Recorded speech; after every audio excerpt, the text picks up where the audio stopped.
bom dia a todos.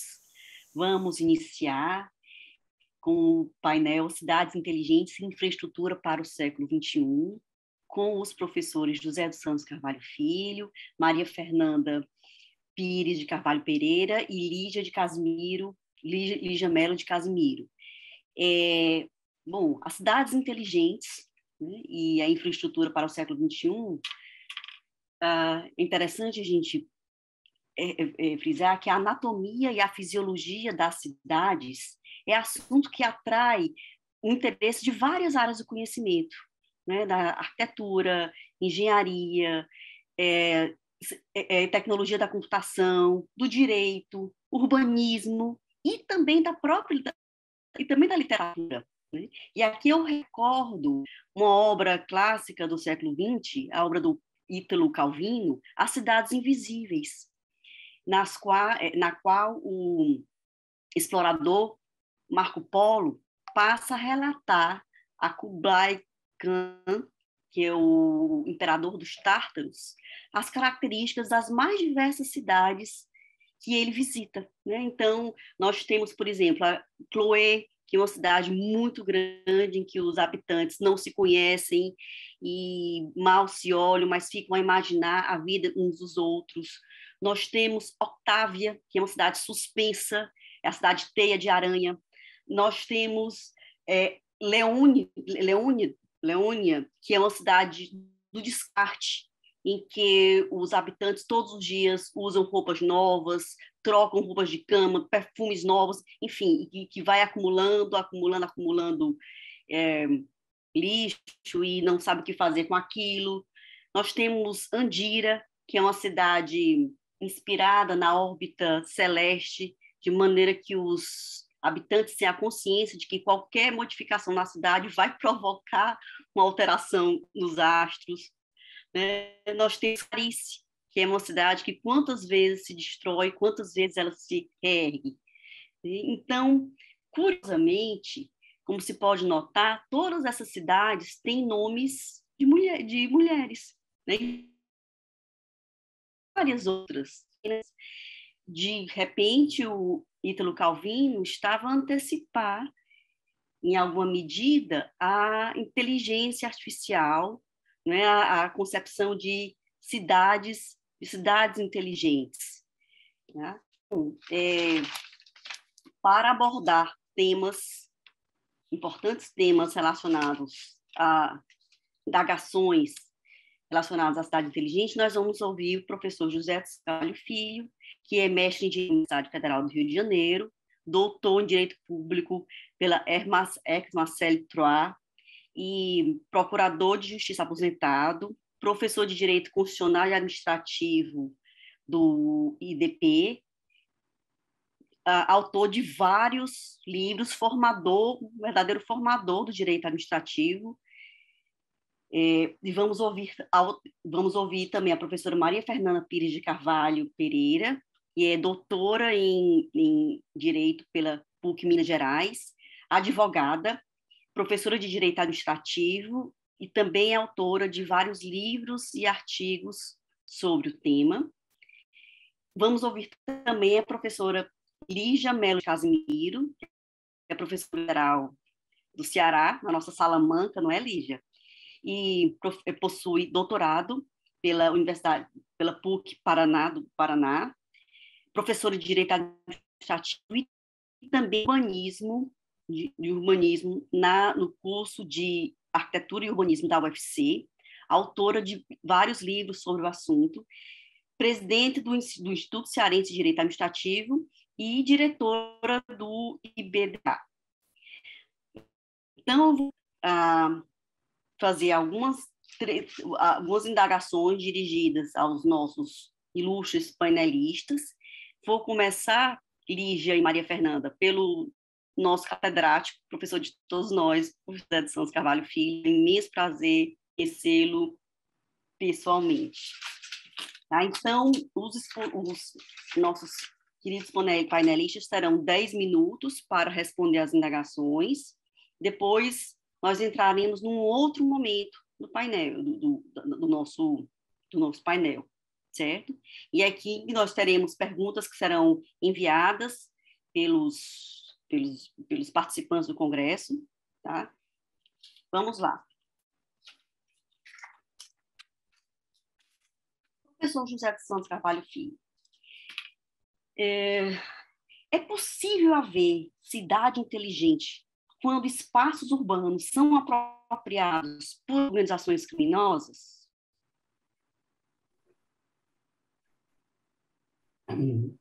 Muito bom dia, minha querida amiga Clarissa Sampaio. Estão me ouvindo? Estou ouvindo, sim. Eu quero cumprimentar minhas colegas de painel, né?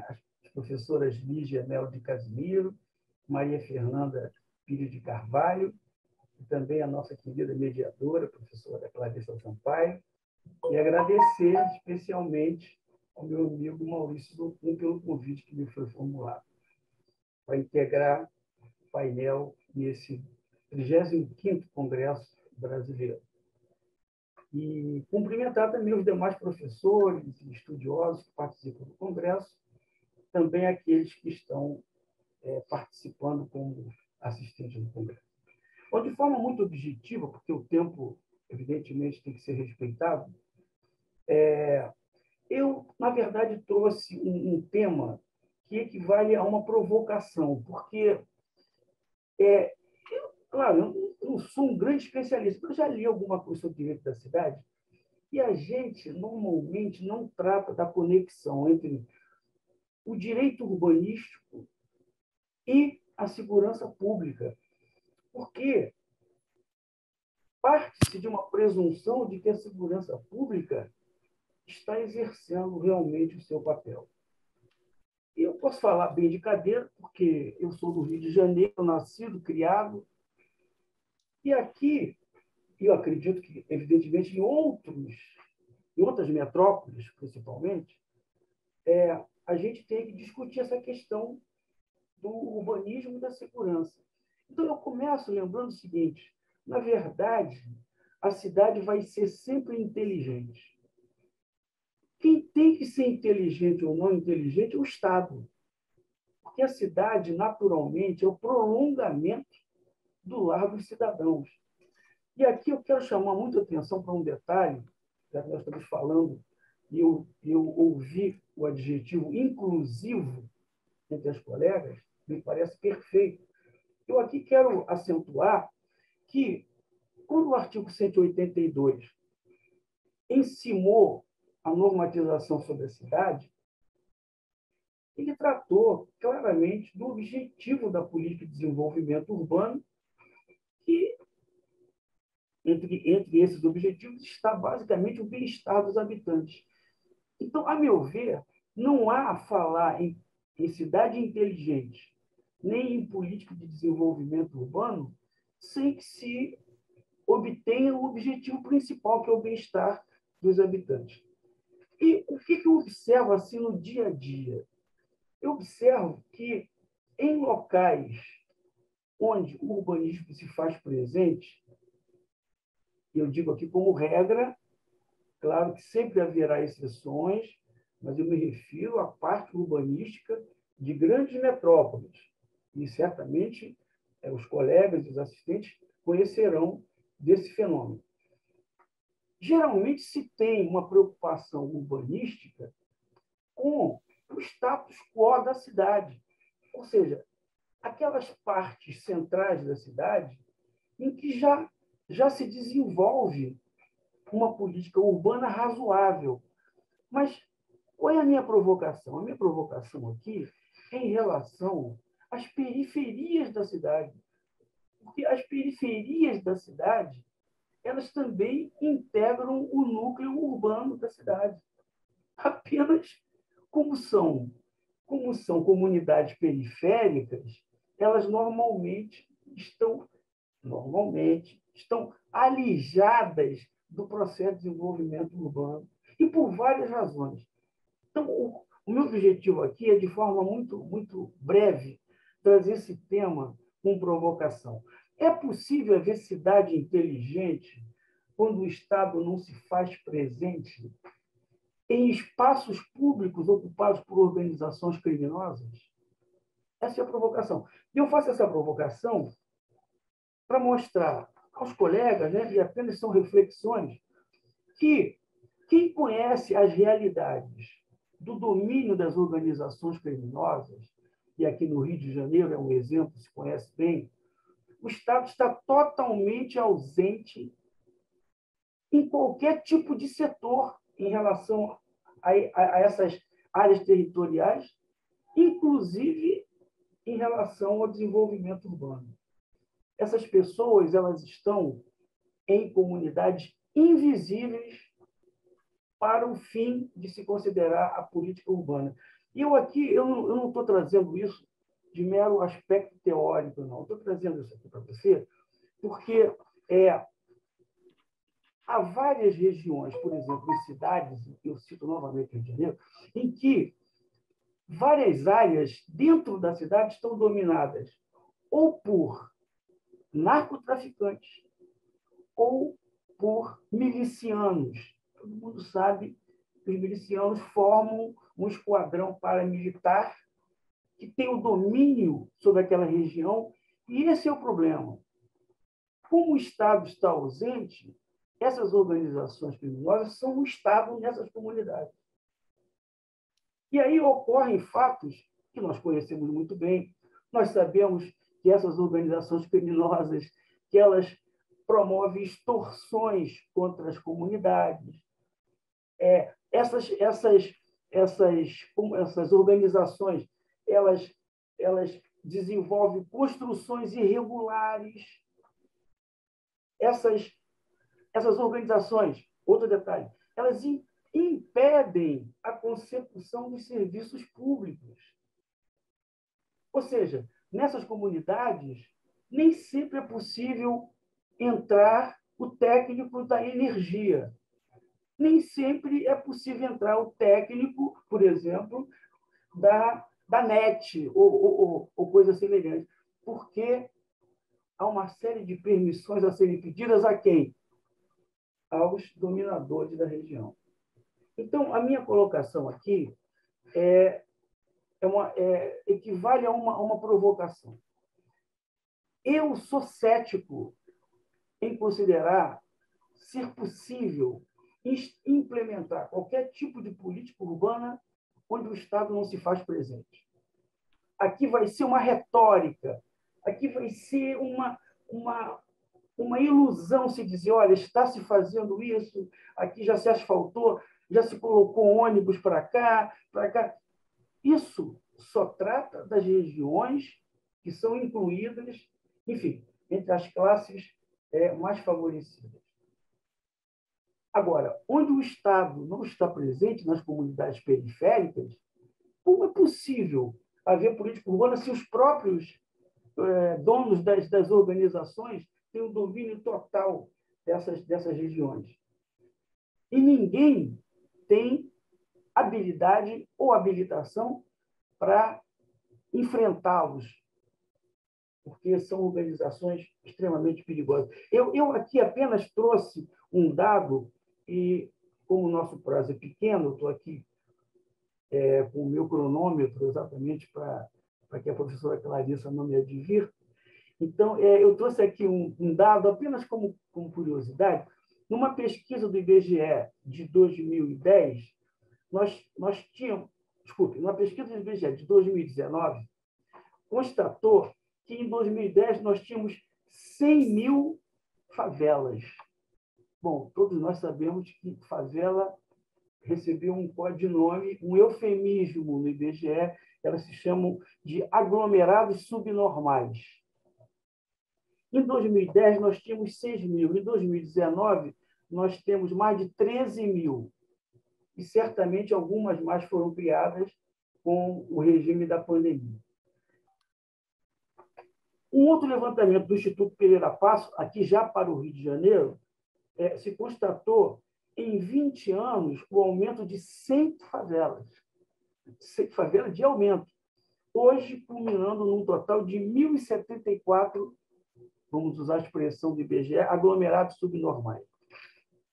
É possível pensar e política urbana naquelas comunidades, dentre essas 1.074 cidades, entre aquelas favelas, entre aquelas que são dominadas por essas organizações criminosas, não vejo como.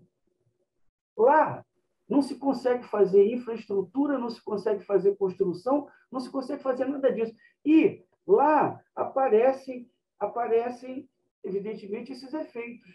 Como ninguém consegue fiscalizar, o Estado está ausente. Então, por exemplo, essas organizações, elas desenvolvem construções de vários andares. E essas construções, elas normalmente acabam desabando e matando pessoas. Né? Agora, em 2021, agora em junho, houve desabamento de um prédio com 3 mortos. Em 2015, houve um prédio que desabou, que, na verdade, matou mais de 50 pessoas. Quem construiu esses prédios? Esse grupo de milicianos. Com que tipo de fiscalização e licenciamento? Nenhum. Tanto é verdade que a falta de capacidade acabou gerando esse desabamento. Então, eu estou aqui encerrando a participação, porque estou vendo o tempo aqui. Eu quero só trazer esse dado final para lembrar você que nenhuma cidade será inteligente no mundo enquanto o Estado não se fizer presente e proporcionar a segurança pública, não é a segurança individual, a segurança pública, para que a política urbanística possa ser implementada, porque sem isso, nem manutenção é possível fazer, isso é uma realidade. Como é que eu posso antecipar ou vislumbrar a cidade inteligente? Eu vou encerrar só para dizer uma coisa para você, de um artigo, agora recente, de um articulista que é um ex-favelado. Estudou, hoje ele é um cronista, ele disse o seguinte, que o crescimento das favelas é um sintoma que só aparece quando o corpo social está doente há muito tempo. E no final ele diz assim, favela é produto e produtora de desigualdade social. O garoto que cresce nesse meio tem menos acesso à educação, ao esporte, ao lazer, à saúde, à cultura. Quem passa a infância na pobreza, sob o abraço sufocante do tráfico ou da milícia, terá menos chance, quando adulto, de romper o ciclo da pobreza. Ponto. Essas palavras eu acho que retratam perfeitamente bem a ideia do articulista que bem conhece a situação e sabe que cidade inteligente deveria proporcionar o bem-estar, como se disse aqui, num sentido inclusivo.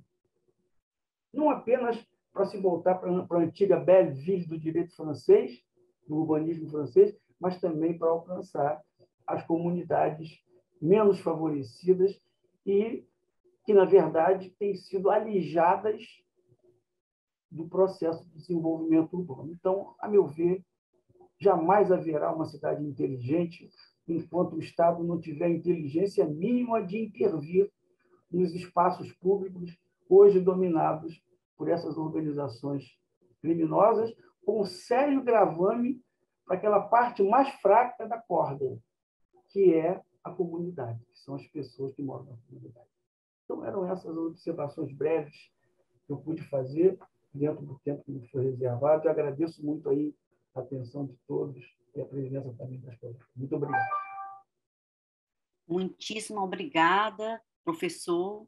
Então, na verdade, essas comunidades, elas são cidades invisíveis para o Estado, né? A sensação, penso que o Ítalo Calvino iria incluir mais uma cidade dentre as suas cidades invisíveis, né? Seriam aquelas cidades dominadas pelo narcotráfico, pelas milícias, e que constituem um verdadeiro poder paralelo, né?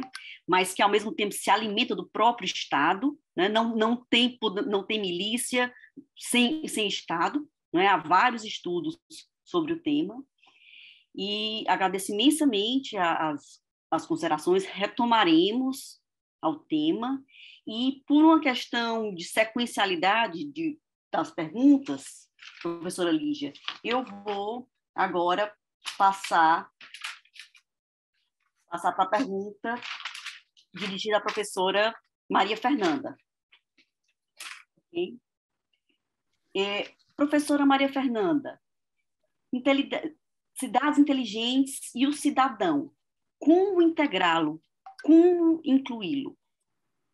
Pensando nesse cidadão que o professor José Carlos descreveu, a qual o Estado, em relação a quem o Estado não tem acesso, e ele não tem acesso ao Estado. Muito bom dia a todos. Ilustre moderadora Clarissa Sampaio, estou tendo a oportunidade de conhecer nessa manhã, uma alegria, uma honra estar tendo esse painel moderado por você. Gostaria também de cumprimentar meus queridíssimos colegas de mesa.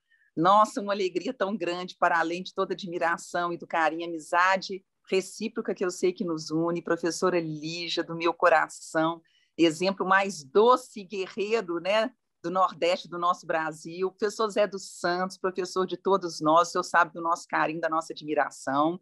Então, assim, efetivamente, é muita alegria estar aqui com vocês, trocando ideia sobre um tema tão caro, né, tão próximo da nossa vida e, ao mesmo tempo, tão distante do ponto de vista da materialização e da consecução da cidade inteligente que nós sonhávamos ter. Né? Antes de iniciar, embora meu tempo seja muito curto, como de todos vocês, não há como não discorrer alguns breves agradecimentos. Primeiro ao professor Maurício Zocum, pelo convite que me fez, pelo brilhantismo do evento que está realizando, num momento tão difícil do país. Estamos aí tentando sobreviver, tirar a cabeça de dentro da água dessa pandemia, mas ainda assim com tantos desafios. Anuir a todas as homenagens feitas à professora Veida, né? Que honra para nós, sobretudo Clarissa, Lígia, mulheres que somos, né? Ter o exemplo da professora Veida aí desbravando caminhos para as mulheres que vêm depois, né? Tentando também trilhar esses caminhos do direito administrativo. E na oportunidade, já que falei do professor Maurício, também cumprimentar a queridíssima Lígia e a minha Cris Fortini, né? Mineira como eu, também aderida aí ao pão de queijo sobre o qual nós falamos antes de começar o evento, em razão também da realização do evento e por serem diretoras aí do nosso Instituto Brasileiro. Feitas essas breves considerações, o meu tema é muito também em conexão com aquilo que o professor Zé dos Santos já introduziu. Que tipo de cidade inteligente nós estamos a falar, né? Que tipo de cidade inteligente nos foi vendida com uma solução mágica, digitalizada, perfeita, de uma cidade moderna? Cidade moderna para quem? De que forma? Como? Ela se aplica à realidade brasileira? Quando o professor falava de que seria impossível nós falarmos de uma cidade inteligente enquanto as milícias, enquanto o crime organizado permanecer e coordenar, eu digo até mais, muitas vezes é o próprio poder constituído que invisibiliza esses cidadãos, que desconsidera a ausência dessa integração e dessa inclusão. Então, antes de qualquer coisa, é preciso que nós pensemos e que nós adotemos um conceito real de cidade inteligente. A cidade inteligente que nós queremos ter.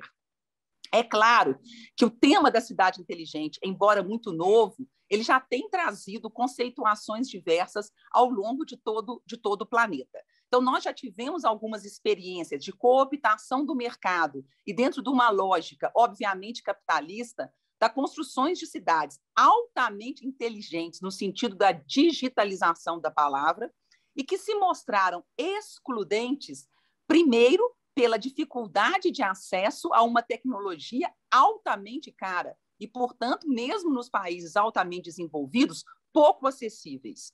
E, segundo, uma cidade também que se mostrou não integrativa na medida em que ela desconsiderou o capital humano. Então, não adianta nós termos uma tecnologia altamente desenvolvida se essa tecnologia não se voltar à integração desse próprio ser humano como foco central de toda a Constituição. As corporações, bem ou mal, confusas, ilegítimas, ilegais, cheias de irregularidades, elas foram se fazendo por necessidades humanas de estarem juntos e, portanto, de criarem padrões de sobrevivência e de convivência que se pretenda sejam harmônicas, sustentáveis, pacíficas. Portanto, há uma natureza humana nessa integração. Então, não há que se pensar que a tecnologia vem de cima para baixo, de fora para dentro, e vá trazer no ser humano e incutir um modus faciente diferente daquele que, desde as cidades de Calvino, desde as primeiras corporações, se mostraram de uma forma diferente de ser. Então, não adianta querer reinventar a roda. É preciso que a gente entenda a roda como ela está e a faça caminhar melhor. Esse é o primeiro ponto que eu gostaria de dizer dentro dessa ideia de que não há como falarmos de cidades inteligentes, sobretudo integrativas, inclusivas e sustentáveis, sem nós termos como ponto central não a tecnologia das informações, mas o cidadão. Esse é o primeiro ponto. Segundo ponto extremamente importante e que eu acho que no momento a gente precisa trazer à tona, a vivência que nós estamos ainda passando da pandemia. O que nos mostrou essa pandemia? Que essa importância da inovação, de um capital humano qualificado, de uma indústria criativa, ela se materializou nesse cotidiano da pandemia. Se antes eram pré-requisitos para o desenvolvimento dessas cidades, a adesão ao modelo inteligente passou a ser essencial para a sobrevivência delas ao longo dessa pandemia. E ao longo da pandemia também nós vimos que o uso da tecnologia, se nós não tivermos bases sociais adequadas, nós podemos ter ainda mais um agravamento daqueles graves problemas que o professor Zé dos Santos tão bem relatou, que já existiam. Quais sejam? Apenas a título de exemplo, desigualdade e concentração de mercado. Então, a gente pode dizer, com a rápida digitalização de vários serviços, com a rápida digitalização de várias profissões, como se fez necessário na pandemia, como, por exemplo, com a própria justiça, com o próprio judiciário, para trazer o exemplo que nos diz respeito. Como ficam cidadãos que não têm acesso, ou por desconexão, ou por falta de habilidade, ou por falta de condição financeira? Como incluir, como integrar? Nesse caso, eu gostaria até de trazer um exemplo para aqueles que estão mais distantes do tema, que é muito fácil.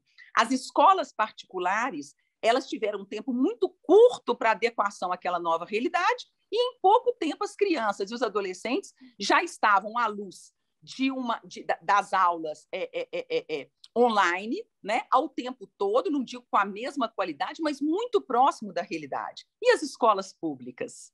Como ficaram as escolas públicas diante dessa realidade, quando, na verdade, nem o poder público tinha condição de disponibilizar a tempo e modo, com a urgência que a pandemia nos assolou a todos, essa condição, e mais do que isso, muitas vezes nas casas das comunidades, como bem disse o professor Zé dos Santos, onde, muitas vezes, um único celular para uma casa onde trabalhavam e estudavam 5, 6, 7, 8 pessoas. Então, o que a gente vê, que esse chamado novo normal, ele acabou surgindo num momento de turbulência e trazendo a certeza, muito mais do que uma ideia, de que nós precisamos de bases mais sólidas para essa sociedade que tem de fazer um uso mais adequado da tecnologia, repita-se, tendo o cidadão como base de utilização, como base, como centro, como foco, como núcleo dessa preocupação. E aí, eu faço uma pergunta e também uma provocação para nós pensarmos juntos. Até fiz algumas anotações.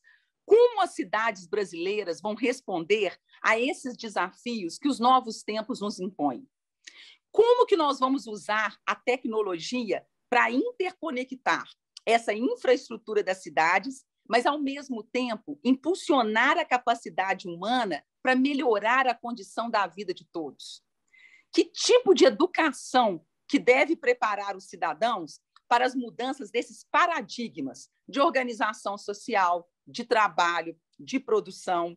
E mais um problema: como podem os nossos municípios, tão diversos entre si, num país de dimensões continentais, encontrar o seu próprio modelo de desenvolvimento urbano cooperativo, integrado, criativo, diversificado e sustentável? esses problemas, se eles já eram uma realidade teórica, eles se tornaram imprescindíveis à luz do momento pandêmico pelo qual nós passamos. A pandemia nos mostrou ainda mais uma exclusão do ponto de vista daquelas pessoas que ou não tinham condições ou não tinham capacidades, e, ao mesmo tempo, uma necessidade de que nós nos preocupemos justamente com esses invisíveis para tentar ajustá-los e dar a eles condições mínimas de que participem, de que tenham condições de serem seres integrados e inclusivos nessa nova ideia de cidade inteligente.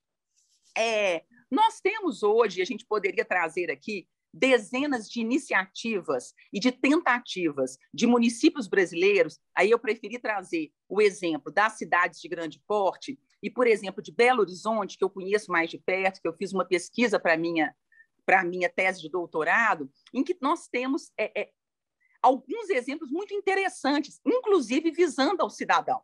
São Paulo também os tem, Goiânia os tem, cidades como Jundiaí, cidades como São José dos Campos. Eu poderia dizer muitas, mas o tempo não nos permite essa digressão de tamanho.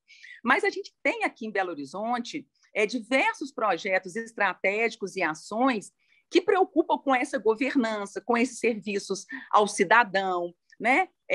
Com desenvolvimento econômico voltado para o turismo, para a cultura, para a tecnologia, para essa inclusão digital, que é extremamente importante. Você educar as pessoas, não apenas as crianças e os adolescentes, mas também os idosos. A terceira idade, ela passa a ser excluída desse novo mundo digital porque ela não tem costume, ela não nasceu, quando ela viveu, ela não precisava da tecnologia para conseguir ter acesso aos mínimos serviços. Então, como tornar apenas digital, por exemplo, um serviço de saúde, em que você possa marcar uma consulta, em que você possa inserir uma senha, se você não der a esse cidadão da terceira idade essa educação para que ele possa acessar esses serviços? E, por isso, ele não tem uma exclusão de outra natureza, que é a exclusão do preconceito, a exclusão da não acessibilidade. Então, a gente tem aí uma série de focos a serem pensados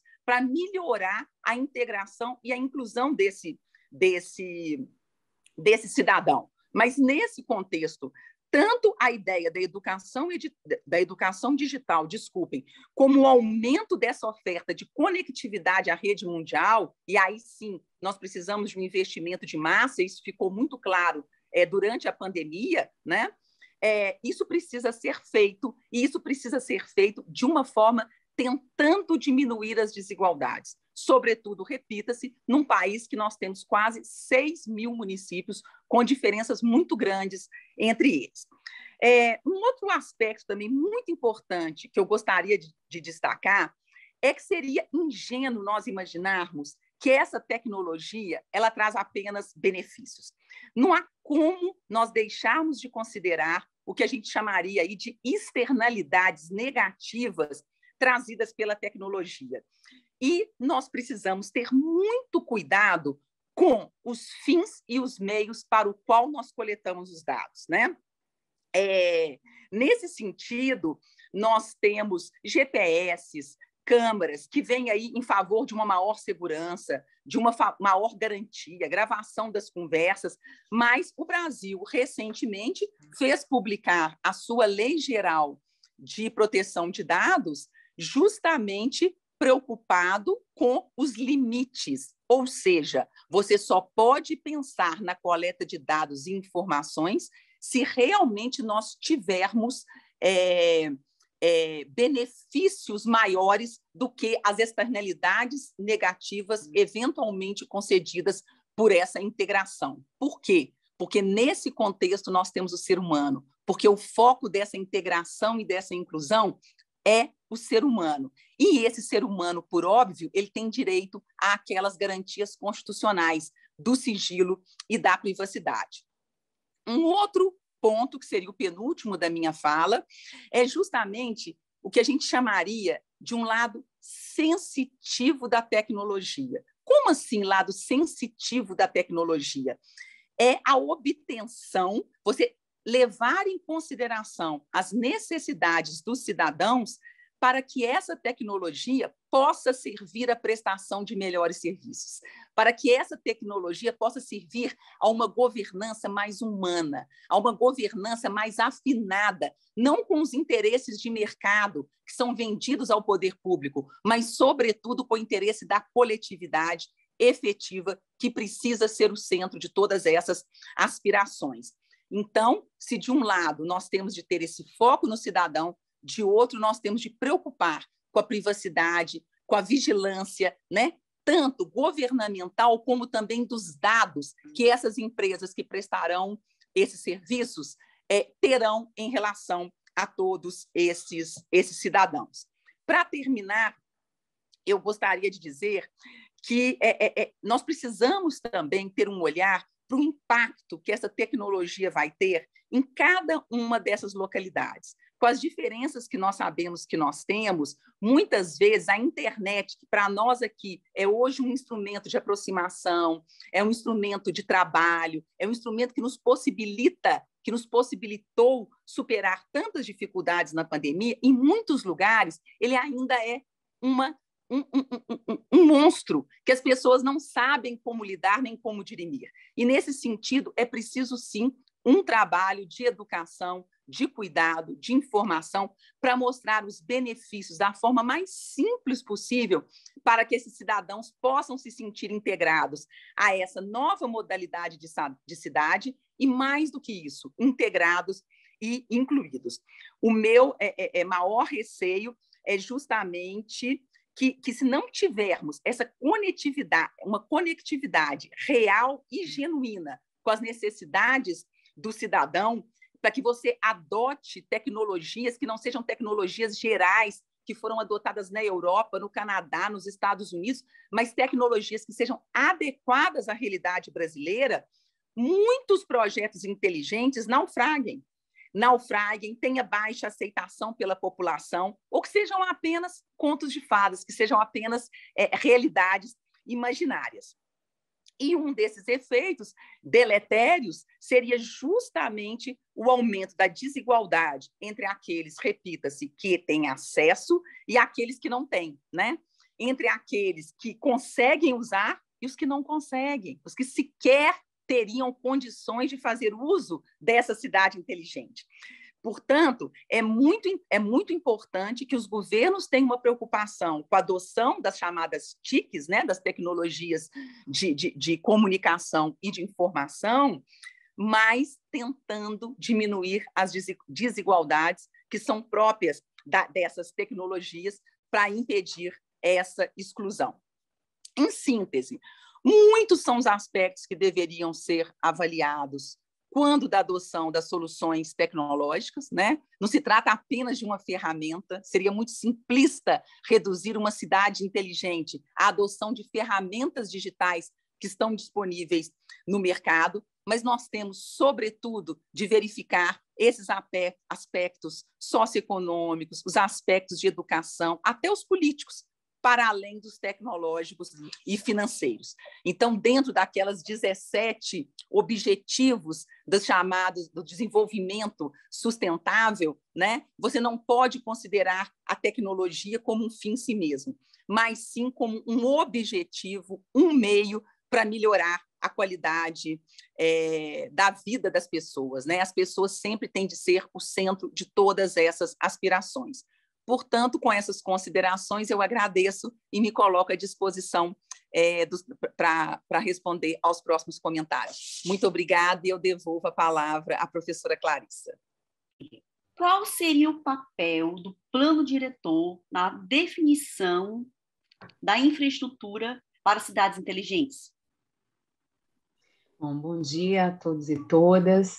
Cumprimento a mesa na figura da minha colega, ainda não nos conhecemos pessoalmente, mas somos, né, colegas de cidade, de profissão, professora Clarissa Sampaio, né, muito feliz de tê-la aqui como mediadora desse painel no 35º Congresso Brasileiro de Direito Administrativo. E com isso cumprimento a minha grande amiga Maria Fernanda Pires, o meu amigo José de Santos Carvalho Filho, a quem eu chamo gentilmente de de Carvalhinho, né? E conversávamos, professor Carvalhinho, conversávamos sobre isso antes de iniciar os trabalhos.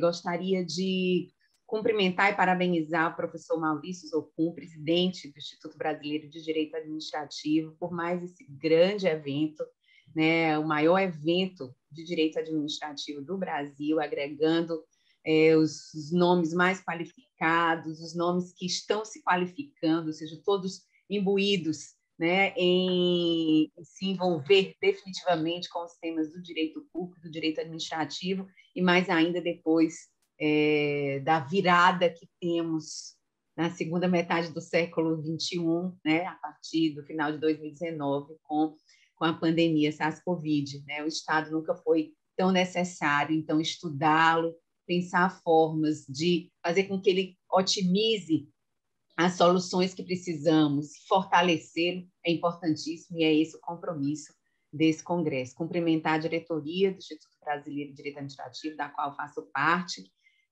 pela escolha dos temas e pelo formato. Agradecer à ASP pela grande parceria, né, que tem acontecido. Acho que estamos na segunda edição, mas algumas outras pequenas parcerias também aconteceram. Então, agradecer aos técnicos que aqui estão, a tecnologia, né, que está nos mantendo conectados num painel como esse, que o professor Maurício me convida para falar ao lado desses meus queridos amigos, num tema que me é tão caro, que é o tema das cidades. E, antes de começar, professora Clarissa, eu também não poderia deixar de falar que, além de toda a emoção de estar aqui reencontrando virtualmente os amigos, estamos num evento que homenageia a professora Veida Zancanè, a musa de todas nós, né? A professora Veida é uma pessoa que tem uma marcante presença na minha vida, né? Desde o tempo da graduação. O professor Celso Antônio tem o peso, né? A responsabilidade de ter me convencido por seus escritos a ser professora de Direito Administrativo, a estudar o Direito Administrativo.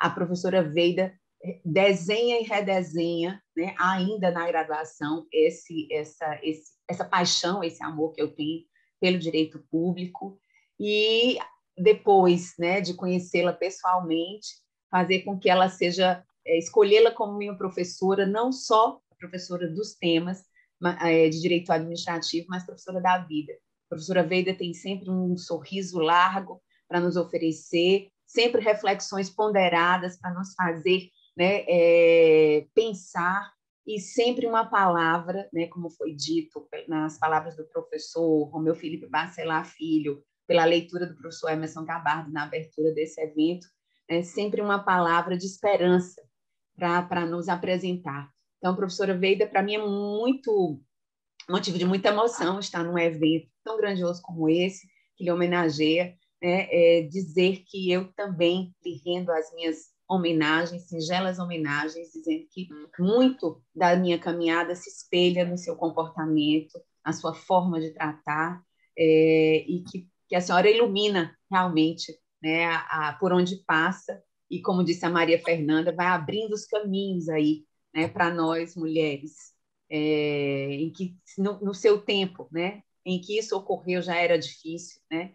Hoje a gente havia uma expectativa de que melhorasse, nós estamos vendo recrudescer esse comportamento, né? E o Instituto Brasileiro de Direito Administrativo reforça a importância do espaço feminino nas instâncias profissionais, com a presença de mais de 40% de palestrantes mulheres, e a homenagem à professora Veida Zancanè.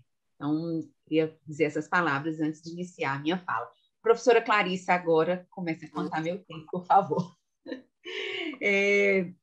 Muito bem, a pergunta é: qual o papel do plano diretor na definição da infraestrutura para as cidades inteligentes? Bom, uma grande responsabilidade, depois da fala do professor Carvalhinho, da professora Maria Fernanda, que, na verdade, em essência, falaram daquilo que eu também acredito. A cidade inteligente é a cidade que otimiza os serviços e os bens sob a perspectiva da melhoria de condições de vida da população, em especial da população mais vulnerável. Mas a mim me coube destacar o papel do plano diretor na definição dessa infraestrutura, e que eu acho que é muito importante, porque num congresso de direito, em que pese ser necessário que façamos essas reflexões para substanciar os instrumentais jurídico, e no caso jurídico-urbanísticos, é preciso também que a gente lembre que nós temos ferramentas próprias que servirão de espelho para o uso das ferramentas tecnológicas que o tema das Smart Cities nos promete. Então, eu precisaria dizer para vocês, né, inicialmente, que o plano diretor é uma lei. É muito importante lembrar isso. Né? É muito importante lembrar isso, por quê? Porque nós estamos vendo desrespeitos e desconsiderações ao plano diretor pelas diversas instituições públicas e privadas, de forma desconsiderativa, como se não houvesse uma obrigatoriedade, um dever de observância, dado inicialmente pela Constituição Federal. Então, o plano diretor é uma lei, a principal lei de ordenamento urbano territorial municipal, feita para a administração da cidade, e sistematizado em um programa de gestão com diretrizes e instrumentos de política urbana que deve dialogar com todo o território da cidade, ou, melhor dizendo, com todos os territórios que a cidade possui. Diferente de uma visão seletiva e fragmentada de urbanismo, lote a lote, bairro a bairro, aquela visão tradicional de que a função pública de urbanização seria desempenhada de uma maneira departamentizada, escolhendo-se onde o poder público deve estar. Não é isso que a Constituição nos mostra. Ela inaugurou um perfil de política urbana que reconhece a importância da cidade e a sua função como bem comum. Como um ativo essencial de negócios, estamos no sistema capitalista, a Constituição apresenta seus princípios e diretrizes para o sistema econômico que assumimos, mas também, nessa perspectiva, a cidade é vista como agregadora de diversas funções simultâneas que precisam de infraestrutura e ordenação para serem desempenhadas em uma perspectiva, como a professora Maria Fernanda falou, da promoção e proteção aos direitos fundamentais.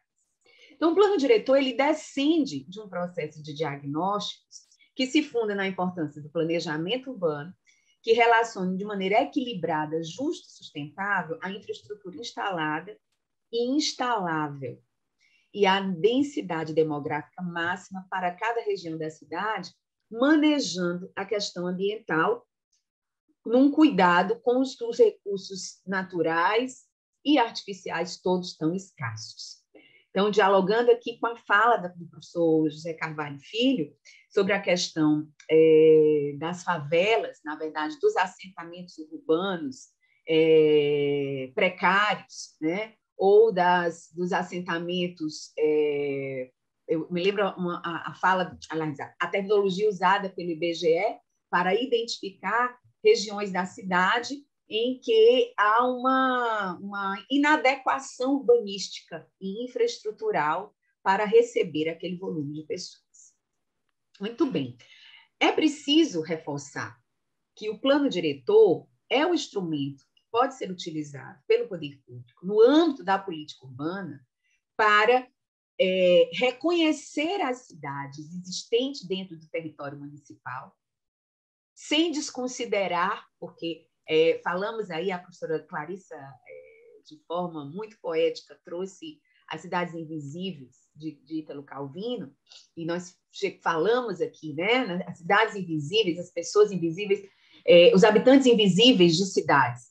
Mas é preciso lembrar que são cidades invisibilizadas, são pessoas invisibilizadas. Não é um processo natural, mas um processo artificial, né, criado, desenhado para essa invisibilidade, em que o poder público desconsidera e invisibiliza, muitas vezes provocado ou manipulado pelo poder econômico, determinadas regiões da cidade, como verdadeiras contenções de terras, sem adequação urbana, sem infraestrutura, para o momento futuro.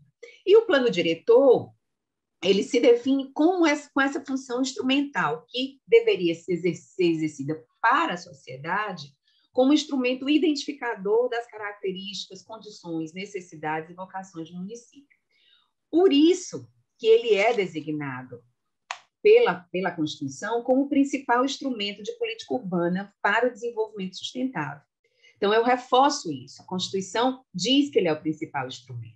O Estatuto da Cidade, em 2001, traz as descrições sobre o conteúdo do plano diretor, ao lado, claro, de todos os princípios e diretrizes que são indicativos do caminho que deve seguir o gestor público no planejamento urbanístico, do urbano. O diretor é aquele que deve ser a referência dos demais planos, dos planos setoriais, que são reflexo de uma política pública que deveria ser capaz de articular ações materiais, conduzindo a administração pública a modificar as estruturas que reproduzem iniquidades e desigualdades de acesso a bens e serviços, que comprimem e esgotam recursos ambientais e que também são alvo de processos de especulação e, infelizmente, também de corrupção.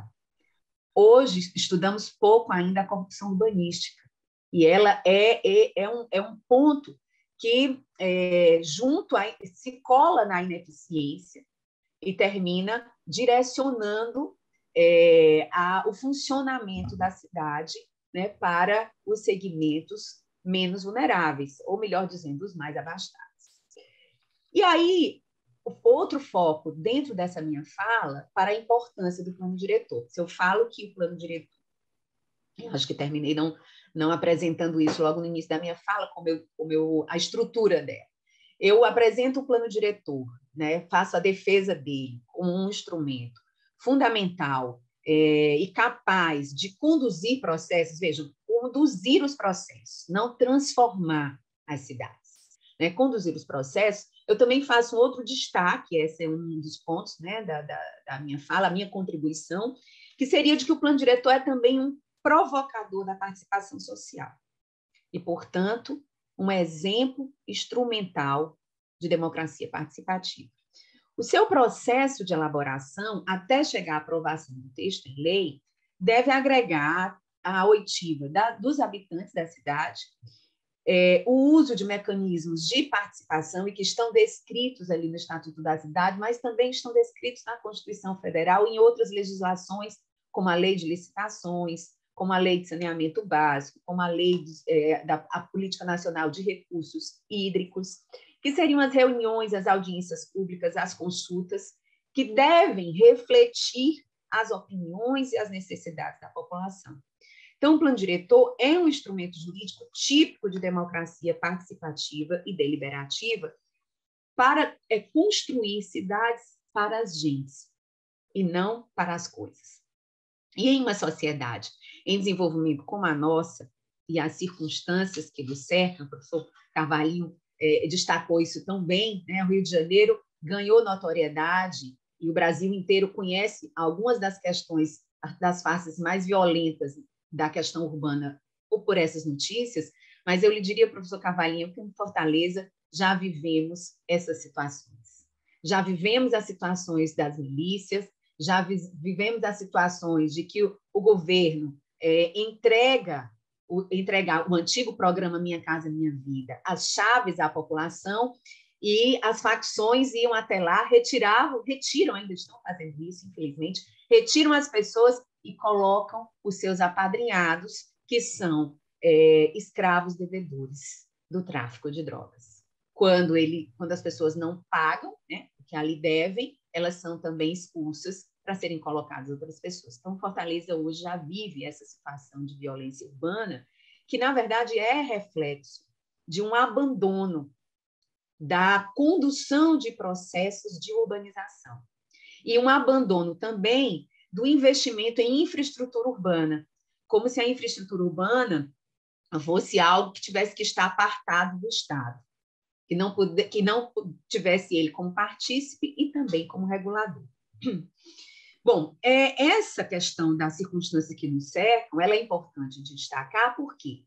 Porque o plano diretor, então, ele poderia integrar as dimensões políticas, jurídicas e materiais de maneira fundamental, já que a sofisticação jurídica das previsões sobre gestão urbana não revelam a real precariedade institucional existente no âmbito dos municípios brasileiros, ressaltado pela professora Maria Fernanda, e de características diversas e assimétricas profundas, né?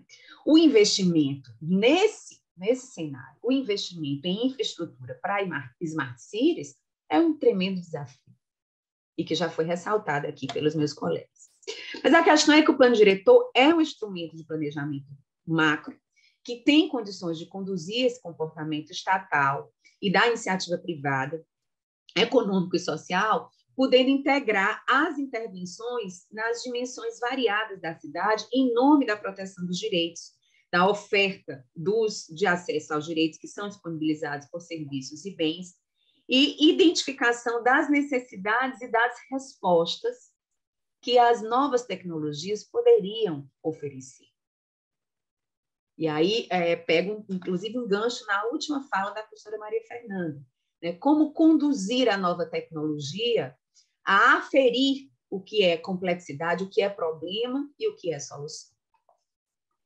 Eu queria também dizer que, com o plano diretor, e aí reforçando a importância dele para a definição da infraestrutura, o plano diretor ele qualifica mais a administração pública, porque ele pode sistematizar um processo de acompanhamento, né, desenvolvimento, reuniões públicas, registros para o servidor público, para os agentes de forma geral, de maneira a criar uma nova cultura de diálogo. E é diante desses argumentos que eu ainda defendo que, para mantermos ativa uma agenda em defesa do desenvolvimento sustentável, porque é fato que o tema das Smart Cities se apega a essa questão da sustentabilidade. Claro, extremamente sinérgico, por quê? Porque nós estamos a falar de ferramentas que podem otimizar, reduzir externalidades, como disse a professora Maria Fernanda, reduzir tempo, né, e aumentar a produtividade. No entanto, isso tudo é uma fala, né, típica de um Estado, né, de mercados neoliberais, né, de uma forma de ver a cidade também como mercadoria, e é preciso pensar que as cidades têm que ser vistas como espaços para todos e todas. E aí, aqui, eu destaco que a minha fala, embora esteja ressaltando elementos de uma cidade inteligente, está vinculado em premissas dentro da nomenclatura do direito à cidade para todos e todas, que foi preconizado pela Constituição de 88 e também defendido pela nova Agenda Urbana Internacional. E é preciso abertura para o entendimento de que a formulação e a execução de políticas urbanas passa pela construção efetiva de um plano diretor participativo e deliberativo, e aí exatamente para reforçar que a cidade é feita das pessoas para as pessoas. Então, passa por sua construção do plano diretor e também seu reconhecimento como instrumento fundamental de macropolítica, definidor de comportamentos públicos, materiais e responsivos capazes de modificar os complexos problemas urbanos. E a melhoria e a modernização da infraestrutura, dos incentivos à produção e à inovação no quesito Smart City, dos serviços públicos, ações de inclusão social, movimentação da economia local e regional, estão vinculados a um estado condutor de processos de transformação, no qual o plano diretor tem um papel decisivo. O plano diretor é um condutor desses processos. E aí, pensar, né? O que são as cidades inteligentes? Como a Maria Fernanda destacou, são muitos, né, os conceitos que têm sido desenhados para explicar as cidades inteligentes e muitos estudos em andamento nessa perspectiva. Dos principais assuntos debatidos ao lado do tema do desenvolvimento urbano sustentável.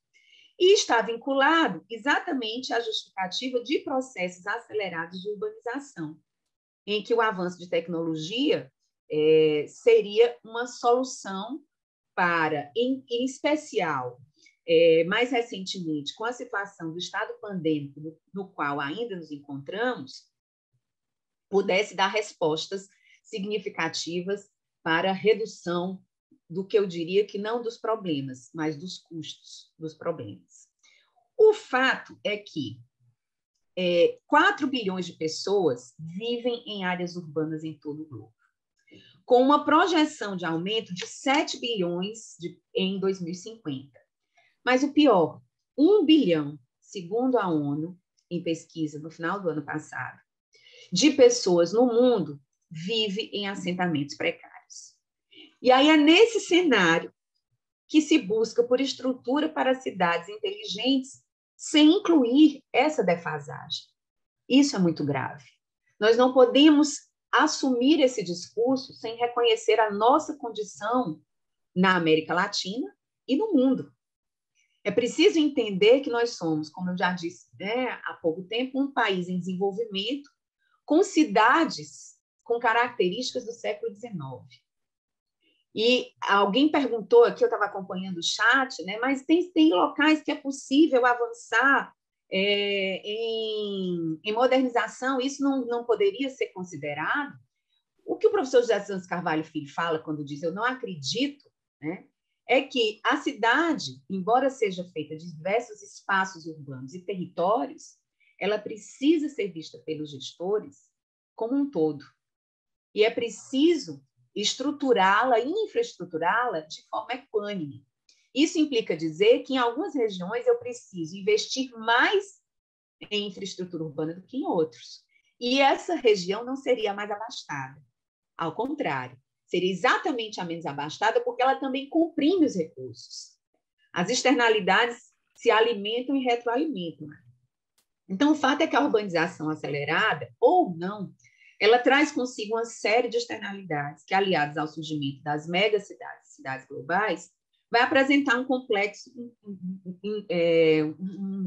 conjunto complexo de problemas em mobilidade urbana, energia, comunicações, saúde, segurança pública, educação, habitação e meio ambiente, serviços de saneamento básico, abastecimento de água potável, que precisam ser discutidos não somente sob a perspectiva da eficiência, mas da qualidade em si. Precisamos discutir o envolvimento comunitário, exatamente porque o tema da governança urbana envolve esse sentimento comum de cidade. Daí o destaque para que a cidade seja vista como um bem comum. Bom, dito isso, eu volto à questão da identificação da Smart City, segundo um texto da União Europeia, de que elas seriam aquelas cidades que, no âmbito dos usos e ocupações dos espaços urbanos, usam dispositivos conectados para monitorar e gerenciar aquele território. Esse conceito tem uma pegada de poder, de polícia muito forte. E nós precisamos também repensar sobre isso. Por quê? Porque muitas vezes assimilamos o conteúdo de uma projeção, de uma programação, de uma projeção de um país desenvolvido que ainda tem comportamento colonizador, sem admitir que nós temos características diversas que precisam ser observadas, não olhando para a Europa ou para a Norte América, mas olhando para a própria Latinoamérica. Então, trata-se de centros urbanos, e eu queria destacar isso, que incorporam tecnologia na solução dos problemas e demandas sociais, econômicas, culturais e políticas, em um misto de capital humano e tecnologia com o objetivo de conduzir desenvolvimento humano e melhoria da qualidade de vida sustentável. E, assim sendo, compreendendo dessa forma, é preciso pensar em infraestrutura para cidades inteligentes, envolvendo integração e otimização das operações municipais com oferta integral de serviços e bens, reduzindo esses custos.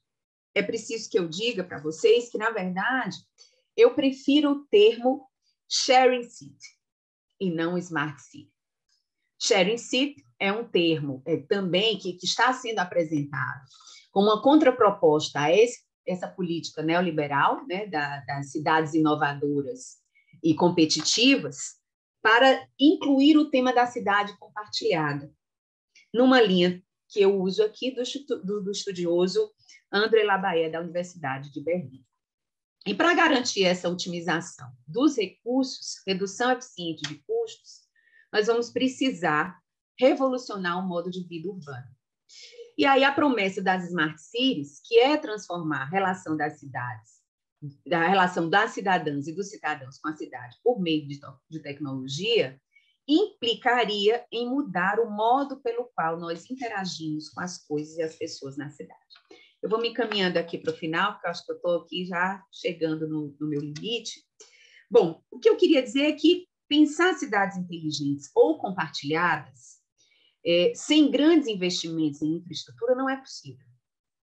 E pensar definições para tipos de que cidades queremos também não é possível sem planejamento macro que se apresente na figura de um plano diretor participativo e deliberativo. E vejam, eu friso aqui a deliberação, colocando nas mãos dos cidadãos, dos habitantes da cidade, o poder de definir de forma assuntada, né, debatida, como as cidades devem ser geridas.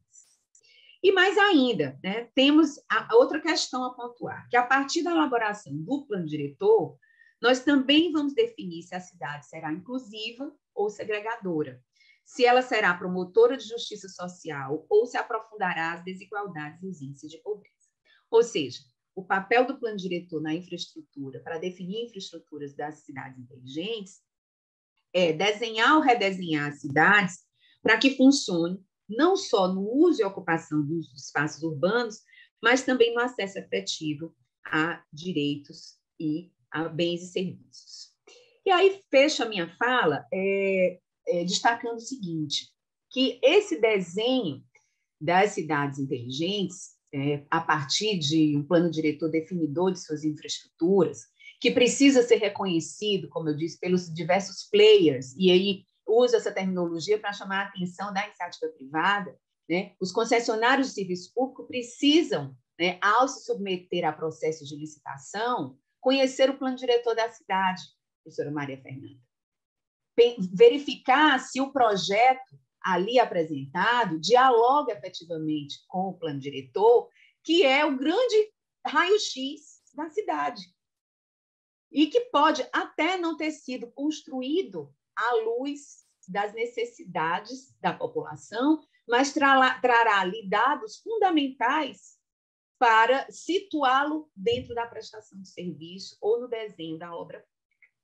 E aí, por isso, eu fecho a minha fala apenas destacando que nós teríamos, até hoje, né, têm sido utilizadas duas metodologias para esse desenho de política urbana na perspectiva das cidades inteligentes, e que uma seria, né, o modelo top-down, né, utilizado aí pelos estudiosos do tema de políticas públicas, o professor Fabrício Mota, a professora Heloísa Godinho, quando gestores, nesse caso, contratam empresas de TIC para definir as tecnologias a serem implantadas, objetivando geração de dados, que poderão auxiliar no mapeamento de problemas e proposição de soluções, mas também no mapeamento de consumidores não cidadãos. Mapeando essa possibilidade, esse formato, ele permite uma possibilidade de eficiência, né, no levantamento dos dados, com certeza. Mas aí há uma total ausência da participação popular. E aí isso seria um afastamento, inclusive, do plano diretor, excluindo o usuário de serviço público, o cidadão, não da formulação da resposta, mas da formulação da pergunta, o que implica na exclusão da população no funcionamento da gestão das cidades. Porque a pergunta é fundamental. Ela pode induzir, inclusive, a respostas que não colaboram, que não representam a realidade. E é esse um dos grandes riscos, né, do uso das ferramentas TICs numa perspectiva Smart City.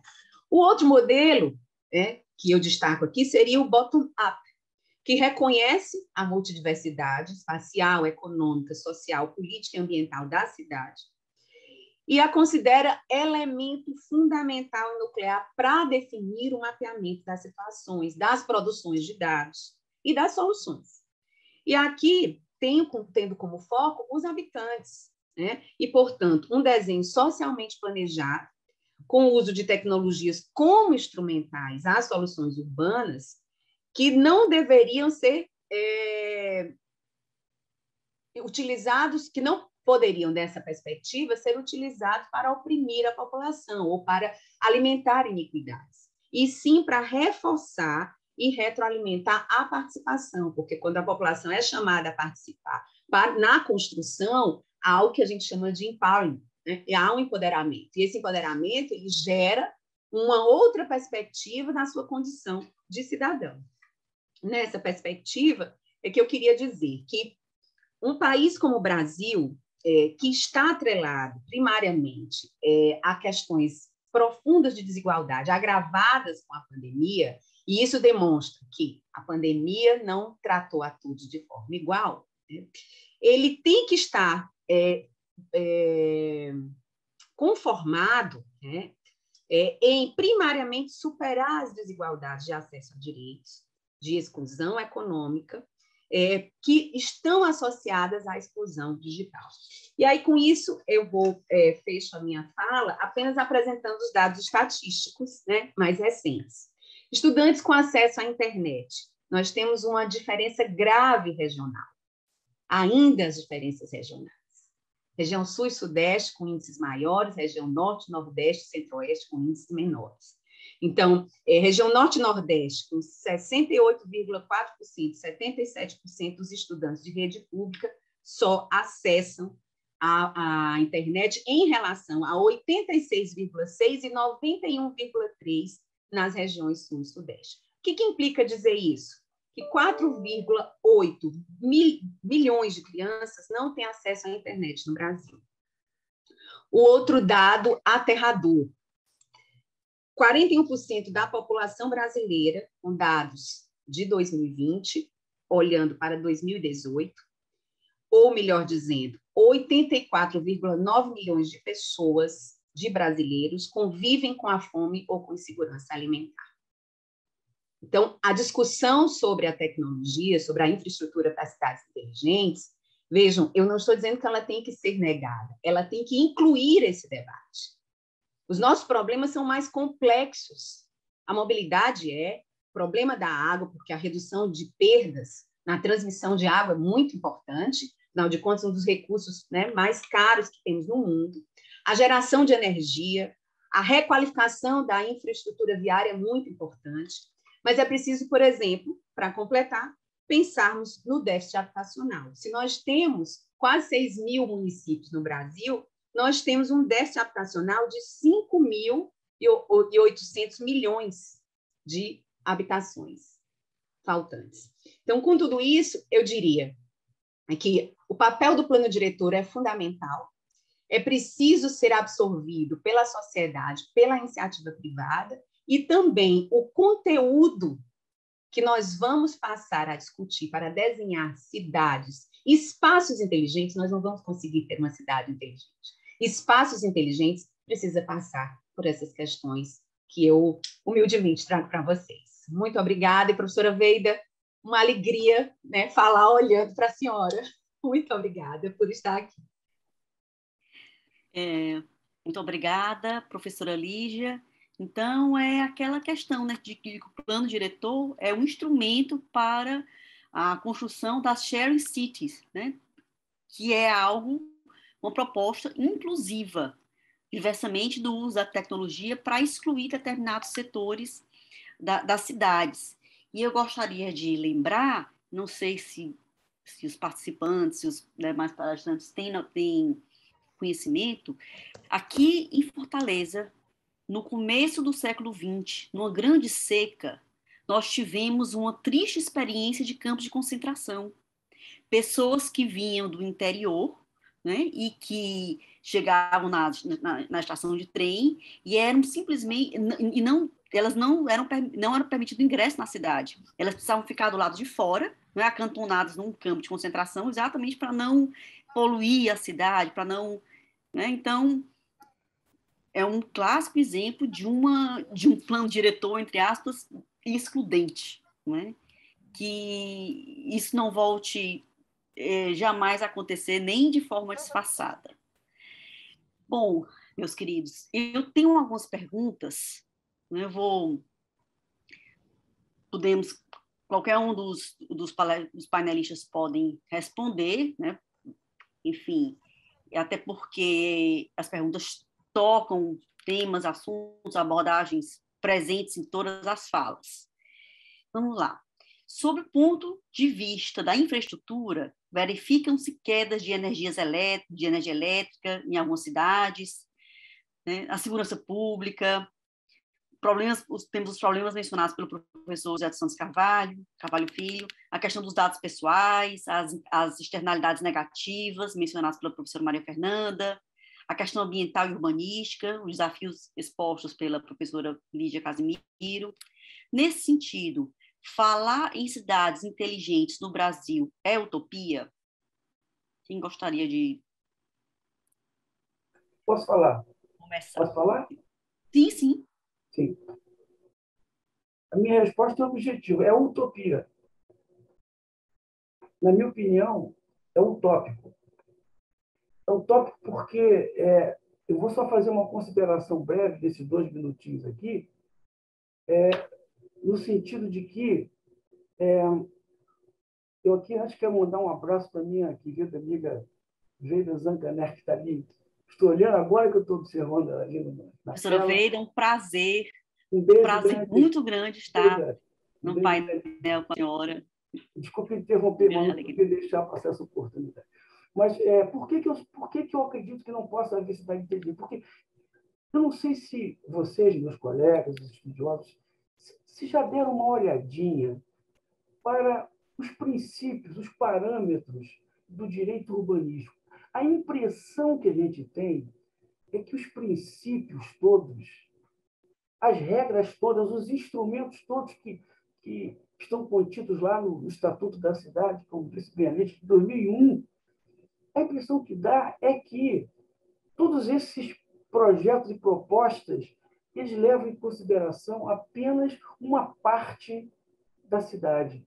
Porque do momento em que você não consegue fazer a extensão geral dos direitos urbanísticos a certos espaços, porque o Estado está ausente, de que forma? Eu penso para mim, mas passo para vocês. De que forma eu, carioca, posso ter a esperança de ver os serviços públicos ingressarem nos chamados aglomerados subnormais do Rio de Janeiro, se quem detém o poder de polícia é, na verdade, a organização criminosa? Na prática, nós estamos falando na prática, porque, teoricamente, nós temos a Constituição, nós temos o plano diretor, nós temos o Estatuto da Cidade. Eu quero saber, na prática, como é que a política urbanística vai impedir que o morador tenha que adquirir gás na milícia, a um preço superior, que os serviços de infraestrutura não possam ingressar nas comunidades porque atrapalham a atividade rotineira das organizações? Como eu posso conceber ou ter esperança de uma cidade inteligente se o próprio Estado não tem a inteligência de intervir nesses espaços? Claro, nós teremos sempre que buscar soluções, mas dizer que vamos resolver esse problema e transformar uma cidade assim em cidade inteligente, nessas condições, eu considero, com todo o respeito e penso em contrário, eu considero uma grande utopia. Obrigado. Muito obrigada. Professora Fernanda, professora Lígia. Bom, eu concordo com o professor Zé dos Santos, claro, dentro de uma visão mais cartesiana dessa ideia de cidade inteligente, ou pelo menos da cidade inteligente no sentido humano, dentro de uma conceituação de desenvolvimento sustentável, desenvolvimento social. Então, não tenho dúvida que ele tem razão. E eu tenho falado muito a respeito do tema, que eu também não gosto desse nome de cidade inteligente, porque sempre vem à tona a ideia da criação de um ambiente ideal de inteligência como se nós tivéssemos outras, como se desconhecêssemos ou desconsiderássemos ou invisibilizássemos de uma outra maneira uma realidade tão desigual como a gente tem no Brasil, né? E, sobretudo, agora, nesse momento pandêmico ou pós-pandêmico, ainda mais agravada ainda pelas diferenças sociais. Então, eu prefiro o tema da inteligência sobre as cidades. Então, nós temos uma realidade que não pode ser desconsiderada, uma realidade que é palpável, que é palatável, e dentro disso nós precisamos usar uma inteligência plausível. Agora, essa inteligência não pode ser um projeto pronto, apresentado pela iniciativa privada, que convence o poder público de que ele precisa se atualizar ou estar mais modernizado com as melhores iniciativas mundiais. Não é isso. Essa inteligência sobre a cidade seria utilizar aquilo que a tecnologia de última geração possa ajudar a melhorar a vida do ser humano e a melhorar a prestação dos serviços públicos. E, professor Zé dos Santos, eu fiz um comentário, acho que foi justamente quando travou a internet do senhor, que o senhor caiu, o senhor estava dizendo das milícias, do crime organizado. Eu estava dizendo pior, professor, quando é o próprio poder constituído que desconsidera essas desigualdades e nada faz, ou pior, faz um arranjo e desvirtua, meio de uma legislação fantástica, como o próprio Estatuto da Cidade, que é diuturnamente desrespeitado, porque sequer os principais dos seus instrumentos que poderiam auxiliar a diminuição da desigualdade não são, de caso pensado, voluntário e dolosamente regulamentados. Então, é pior ainda. Não é apenas o crime organizado, é o poder constituído. É a realidade que nós estamos vivendo que está nos colocando e nos fazendo voltar a antes da Constituição, quando ainda estavam discutindo os primórdios do direito urbanístico. Infelizmente, nós estamos evoluindo ao invés de evoluir. Me desculpem, mas é a minha opinião. Obrigada, professora. Professora Lígia. Porque eu não me contenho, né? Mas você me representa por completo. Bom, eu queria dizer aqui, inclusive, olhando a professora Veida, que a utopia é feita para a gente persegui-la, né? Então, pode ser utópico pensar que a gente vai acabar com a desigualdade social e econômica no Brasil, pode ser utópico a gente pensar que a gente vai erradicar a iniquidade urbanística nas cidades brasileiras e erradicar a pobreza, mas eu prefiro acreditar que nós precisamos assumir um debate, e isso tem sido dito desde ontem, quando abrimos o evento, né?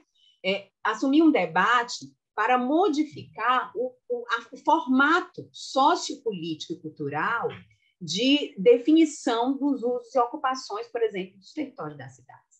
Eu grifei muito a questão da democracia participativa como um fundamento do plano diretor, né? E jogando, porque acredito muito que a participação popular ela é transformadora, ela pode ser revolucionária, acho que a gente está vivendo, inclusive, as dores disso, né? Muitos de nós já acreditarmos fortemente na democracia participativa, mas o fato é que precisamos rediscutir a forma como ocupamos os espaços nas cidades. Precisamos discutir a questão da função social da propriedade. Precisamos forçar os poderes constituídos, né, a cumprirem vejam só, a cumprirem a lei, cumprirem a Constituição. E quando eu destaquei o papel do plano diretor, foi nesse sentido, de lembrar que ele é um planejamento macro político, mas é uma lei. Um plano diretor de um município só é falado como um instrumento jurídico quando ele se transforma em lei. Então, eu acho que a utopia, para nós, deve estar um pouquinho mais distante, né? Porque nós estamos, como disse a Maria Fernanda, evoluindo, né? Estamos com situações de cidades que remontam ao século XIX, né? Remoções, despejos e reintegrações de posse em nome do direito de propriedade em tempos pandêmicos.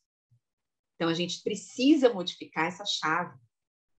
Essa, sim, seria nessa perspectiva possível de transformar as cidades, tornando-as mais inclusivas. Mas se as cidades não são inclusivas, não são porque a sociedade não é inclusiva.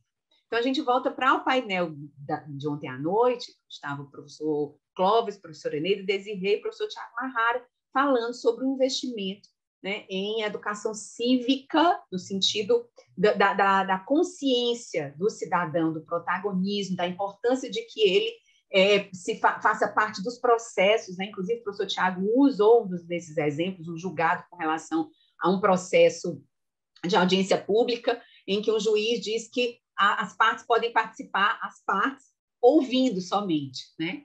Quando aqueles cidadãos ali estão dentro do processo. Então, essas questões precisam ser resgatadas, mas eu acredito que a gente consegue. Acredito que a gente consegue, porque eu acho que toda noite tem aurora, parafraseando uma grande amiga minha, Betânia Alfonsin. Muito obrigada. Professora Veida quer falar. Sim. Sim, professora Veida. Liberal. Olha, eu adorei assistir o painel de vocês. Eu nunca tinha conseguido entrar na sala 2. Aí a Adriana é que me auxiliou com o Lucas para eu poder ter, entendeu, esse acesso. Então, foi muito animador para mim. E eu gostaria só de dizer o seguinte: a utopia serve, como diz o Galeano, para que nós sempre possamos dar passos à frente, porque ela vai se afastar gradativamente de nós. E a nossa utopia, diferente das utopias de países realmente desenvolvidos, ela está muito longe de nós. Mas se nós não batalharmos como vocês estão batalhando, e agora é a vez de vocês batalharem por isso, nós nunca chegaremos a ter um país minimamente justo. Porque nós não moramos na União, nós não moramos no Estado, nós moramos no município, como dizia Franco Montoro, é ali que nós moramos. Nós temos que voltar os nossos olhos para as nossas cidades, caso contrário, nós continuaremos tendo essa vala de discriminação tão dolorosa para aqueles que pensam nos seres humanos. Para os que não pensam, eu acho que a utopia, por ser tão longe, é muito boa, mas para nós não. Nós temos que alcançá-la, ou pelo menos diminuir esse espaço que nos mantém olhando o horizonte, vendo que é possível coisas boas, mas elas estão muito longe de nós. Meninas, porque eu estou perseguindo as meninas, sabe, professor? 1000 beijos para vocês, amei. Vou rever tudo de novo. Obrigado, professor. Uma honra para nós a senhora aqui e uma honra que a gente possa homenageá-la, tanto que a senhora já fez por nós todas. Isso mesmo, professora. Emocionante ver a professora Veida. Com certeza, com certeza. Bom, apaixonei-me pelo direito administrativo no começo da década de 90, né? Lendo a professora Zancani. Então, realmente é uma grande honra. Bom, eu gostaria de fazer um comentário a respeito da utopia, né? Na verdade, o que nós vamos colocar nessa utopia? Que utopia é essa? Se a utopia de cidade inteligente for transformar as cidades em grandes alphavilles, né? Aquela coisa asséptica e que as pessoas têm um padrão de vida, enfim, claro que isso é irrealizável e não condiz com a nossa realidade. Então, a gente precisamos redefinir o que nós estamos colocando nessa utopia. E, sobretudo, utilizando a tecnologia, utilizando o acesso à informação, à inclusão digital, para melhorar a vida de todos os habitantes da cidade, não apenas de uma parte delas, né? dela. Lembrei-me agora de uma experiência com inclusão digital, ela é Tônia ou Estônia, no momento me falha a memória, mas o que fizeram em feriados, fins de semana, eles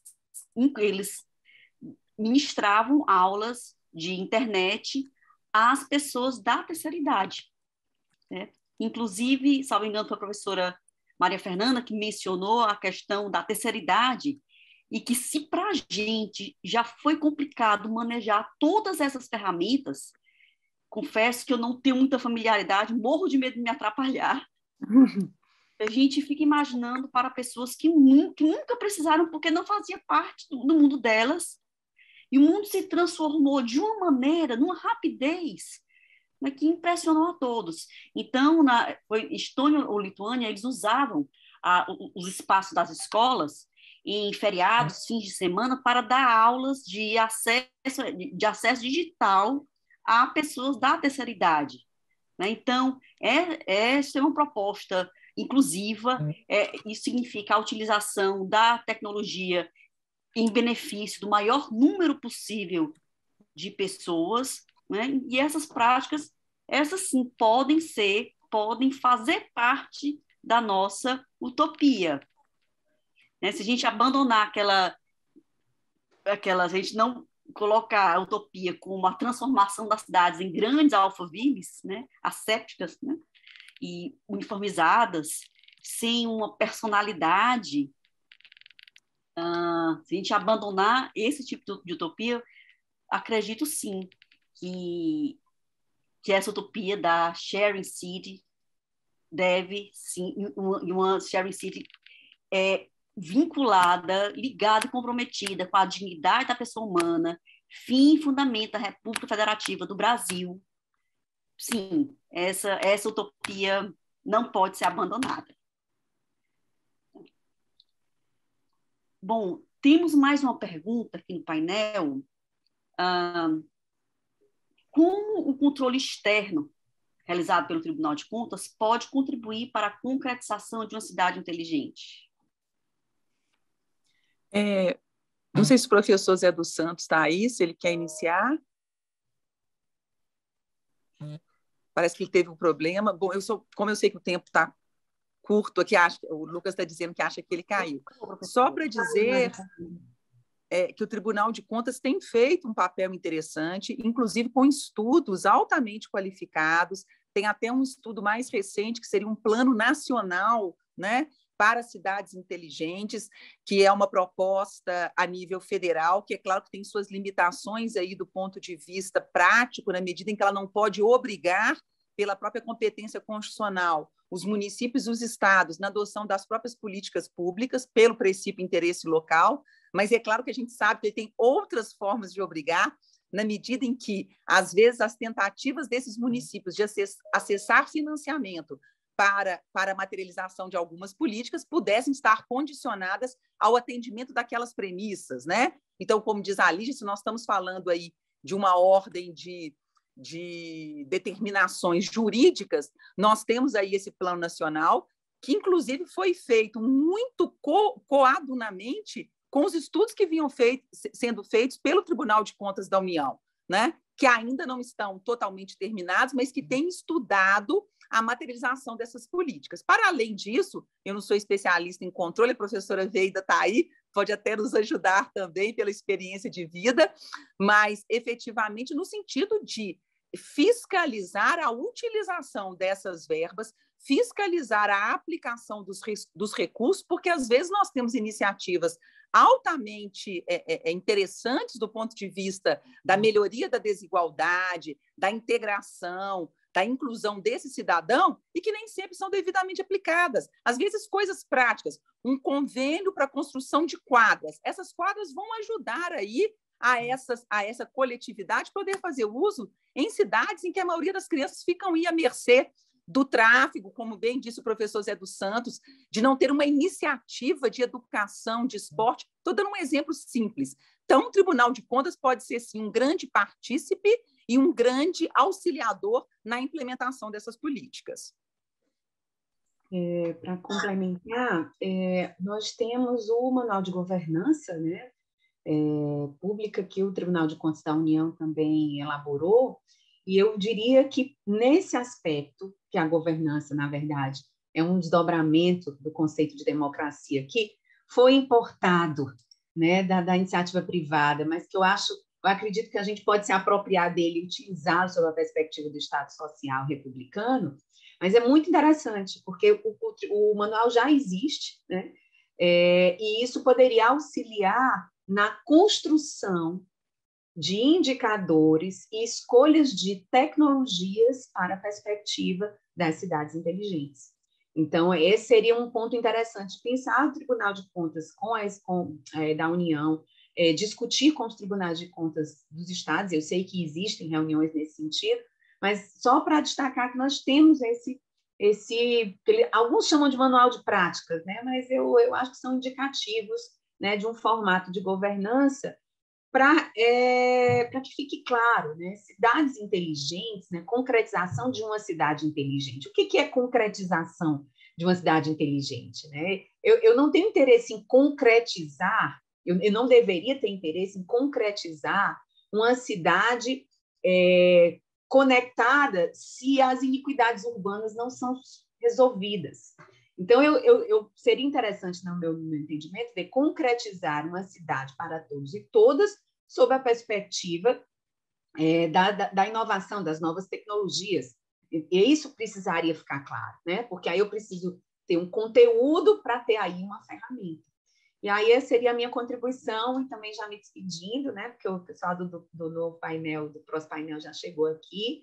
Queria mais uma vez agradecer a todos, né, e todas pela assistência, a professora Veida, que veio nos assistir, que luxo, não só nos assistir, mas participar do painel, né, citando Galeano, nos deixando muito emocionadas mais uma vez, 2 dias de choro, né? Ontem e hoje, né, por esse congresso tão maravilhoso, por estar na mesa com a professora Maria Fernanda, com o professor Carvalhinho, com a Clarice Sampaio, por ter a oportunidade de ver minha querida amiga Vivian Lima, né, aqui, que eu sinto tanta saudade dela e estou aqui olhando o rostinho dela. Agradecer e desejar a todos e todas um excelente congresso. Não deixem nunca de participar do Congresso Brasileiro de Direito Administrativo.